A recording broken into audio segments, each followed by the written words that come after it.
দাঁড়া তো, আপনাকে কোনো কাজ কাম নাই? সারাক্ষণ থেকে বন্ধু বান্ধবদের সাথে আড্ডা দিতে থাকেন, ওই দিন দেখলাম দৌড়াইতেছেন, পরে শুনলাম যে কার কাছ থেকে পেয়ারা নাকি চুরি করছেন। এগুলো তো ভালো ছেলের লক্ষণ না। বিয়ে করতে হবে না আপনাকে, বউ পালতে হবে না। একটু দেখেন এই মেয়েটা কে? ঝড়ের গতিতে সব কিছু বলে গেল। আমি চিনি না এই মেয়েটা কে, আমি জানি না। সিনিয়র বন্ধু, তুমি চিনো?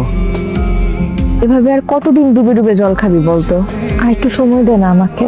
তোর এইভাবে সময় নিতে নিতে দেখবি তোর জায়গা অন্যজন নিয়ে গেছে, তখন তার থেকে সময় থাকতে থাকতে এখনই মনের কথাটা বলে দে। আমি তো আমার মনের মানুষকে প্রতিদিন আমার মনের কথা বলি। কিভাবে বলিস?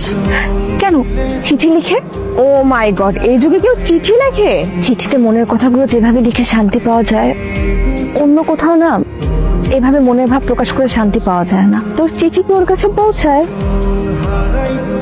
একদিন সে আমার সব অপ্রকাশিত চিঠি পড়বে, খুব যত্ন করে, মায়া নিয়ে। আর একটা কথা মনে রাখবি, একতরফা ভালোবাসা কিন্তু ধীরে ধীরে পছন্দ ধরে যায়, বুঝছিস?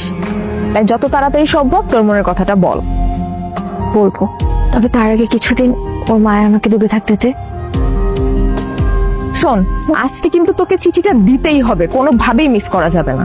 মিস করব না, মিস করব না, কসম কসম। আর শোন, মনে সাহস রাখবি, আর চিঠিটা কিন্তু ভাইয়ের হাতেই দিবি।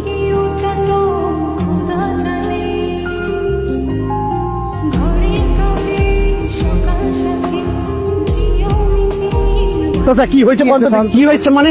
তোমরা আমার গাছের কোনো কিছু রাখতেছো? ফল মানে ফল ফ্রুট কিচ্ছু তোমরা রাখছো না, সব চুরি করে খাচ্ছ। তোমাদের নাম কি?